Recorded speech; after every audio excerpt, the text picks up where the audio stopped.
ओम नमो भगवते वासुदेवाय। अतः विंशोध्याय।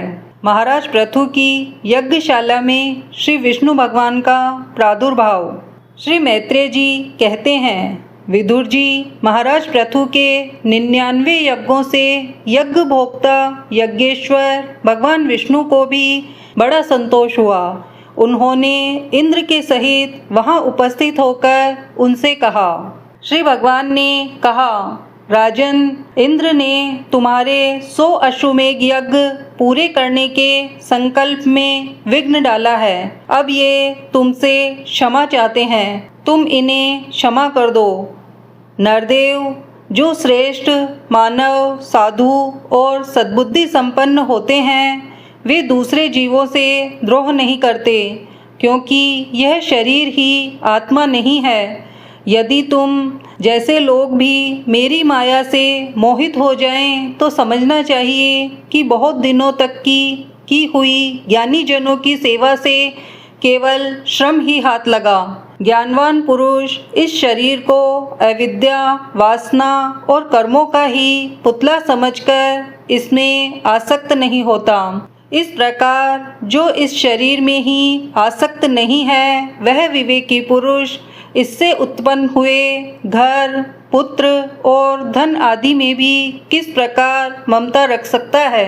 यह आत्मा एक शुद्ध, स्वयं प्रकाश, निर्गुण, गुणों का आश्रय स्थान, सर्वव्यापक, आवरण शून्य, सबका साक्षी एवं अन्य आत्मा से रहित है, अतः एव शरीर से भिन्न है। जो पुरुष इस देह स्थित आत्मा को इस प्रकार शरीर से भिन्न जानता है, वह प्रकृति से संबंध रखते हुए भी उसके गुणों से लिप्त नहीं होता, क्योंकि उसकी स्थिति मुझ परमात्मा में रहती है। राजन, जो पुरुष किसी प्रकार की कामना न रखकर अपने वर्ण आश्रम के धर्मों द्वारा नित्य प्रति श्रद्धा पूर्वक मेरी आराधना करता है, उसका चित्त धीरे धीरे शुद्ध हो जाता है।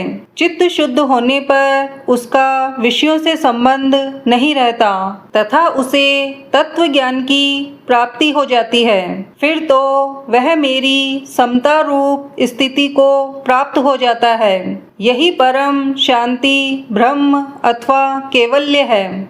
जो पुरुष यह जानता है कि शरीर, ज्ञान, क्रिया और मन का साक्षी होने पर भी कूटस्थ आत्मा उनसे निर्लिप्त ही रहता है, वह कल्याण में मोक्ष पद प्राप्त कर लेता है।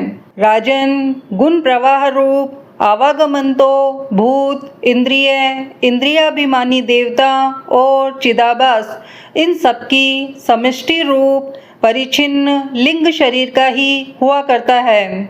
इसका सर्वसाक्षी आत्मा से कोई संबंध नहीं है। मुझ में दृढ़ अनुराग रखने वाले बुद्धिमान पुरुष संपत्ति और विपत्ति प्राप्त होने पर भी कभी हर्ष, शोक आदि विकारों के वशीभूत नहीं होते।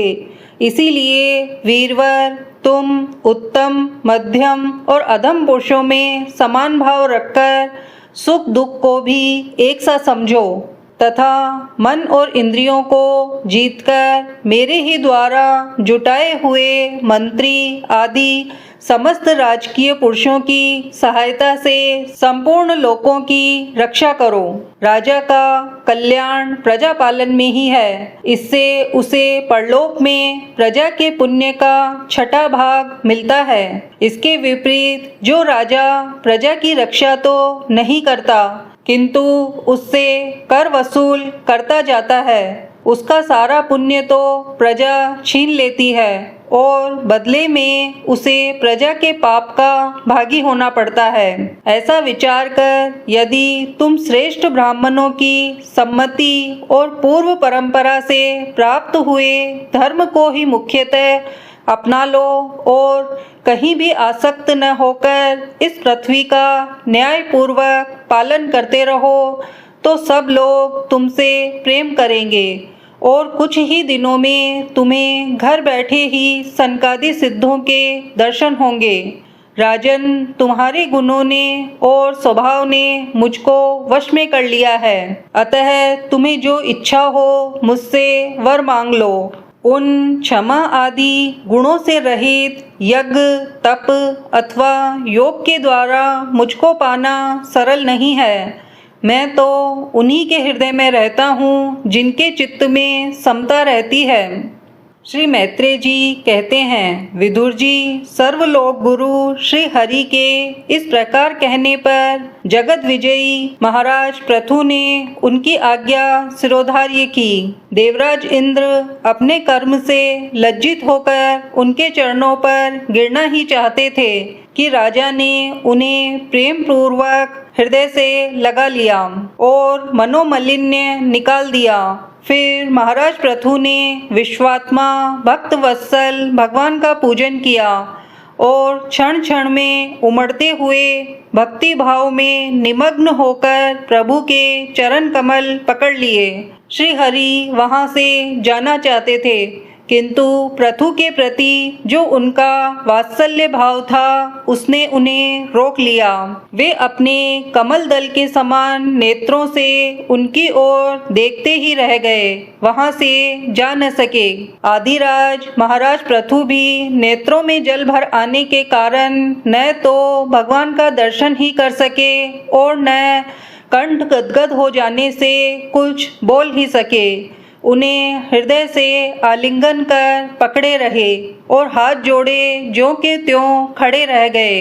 प्रभु अपने चरण कमलों से पृथ्वी को स्पर्श किए खड़े थे। उनका कराग्र भाग गरुड़ जी के ऊंचे कंधे पर रखा हुआ था। महाराज पृथु नेत्रों के आंसू पोंछकर अतृप्त दृष्टि से उनकी ओर देखते हुए इस प्रकार कहने लगे।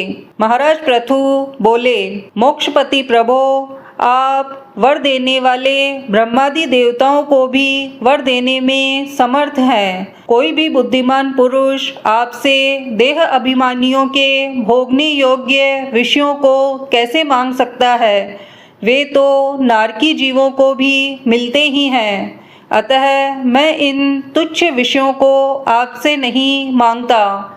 मुझे तो उस मोक्ष पद की भी इच्छा नहीं है जिसमें महापुरुषों के हृदय से उनके मुख द्वारा निकाला हुआ आपके चरण कमलों का मकरंद नहीं है, जहाँ आपकी कीर्ति कथा सुनने का भी सुख नहीं मिलता।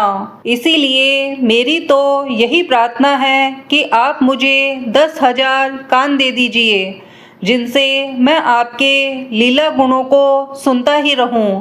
पुण्य कीर्ति प्रभु आपके चरण कमल मकरंद रूपी अमृत कणों को लेकर महापुरुषों के मुख से जो वायु निकलती है उसी में इतनी शक्ति होती है कि वह तत्व को भूले हुए हम कुयोगियों को पुनः तत्व ज्ञान करा देती है।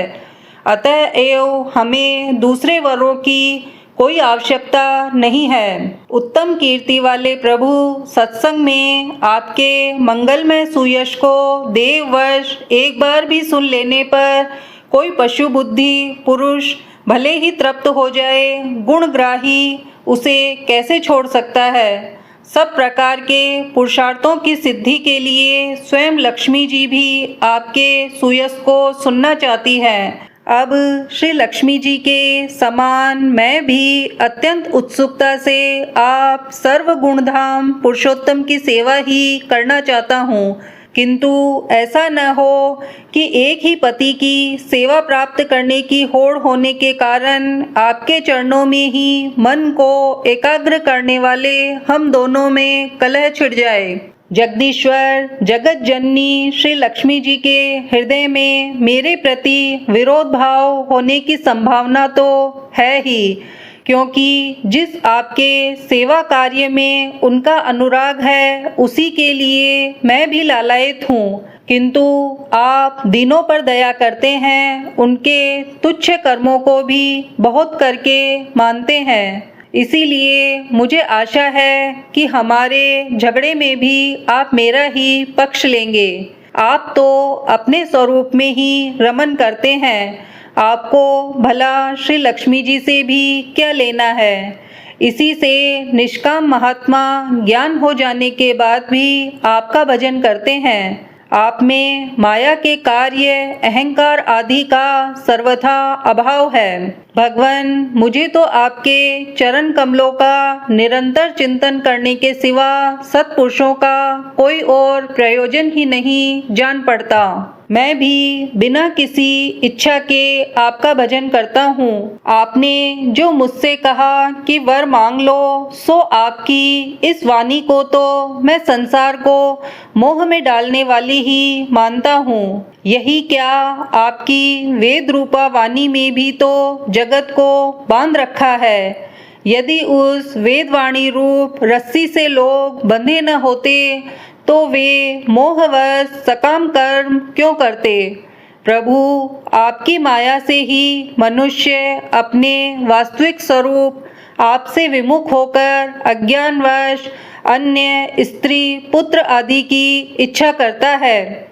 फिर भी जिस प्रकार पिता पुत्र की प्रार्थना की अपेक्षा न रखकर अपने आप ही पुत्र का कल्याण करता है, उसी प्रकार आप भी हमारी इच्छा की अपेक्षा न करके हमारे हित के लिए स्वयं ही प्रयत्न करें। श्री मैत्रेय जी कहते हैं, आदिराज पृथु के इस प्रकार स्तुति करने पर सर्वसाक्षी श्री हरि ने उनसे कहा, राजन, तुम्हारी मुझ में भक्ति हो। बड़े सौभाग्य की बात है कि तुम्हारा चित्त इस प्रकार मुझ में लगा हुआ है। ऐसा होने पर तो पुरुष सहज में ही मेरी उस माया को पार कर लेता है जिसको छोड़ना या जिसके बंधन से छूटना अत्यंत कठिन है। अब तुम सावधानी से मेरी आज्ञा का पालन करते रहो।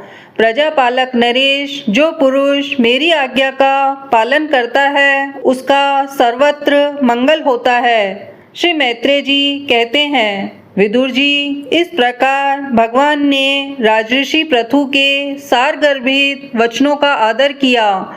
फिर पृथु ने उनकी पूजा की और प्रभु उन पर सब प्रकार कृपा कर वहाँ से चलने को तैयार हुए।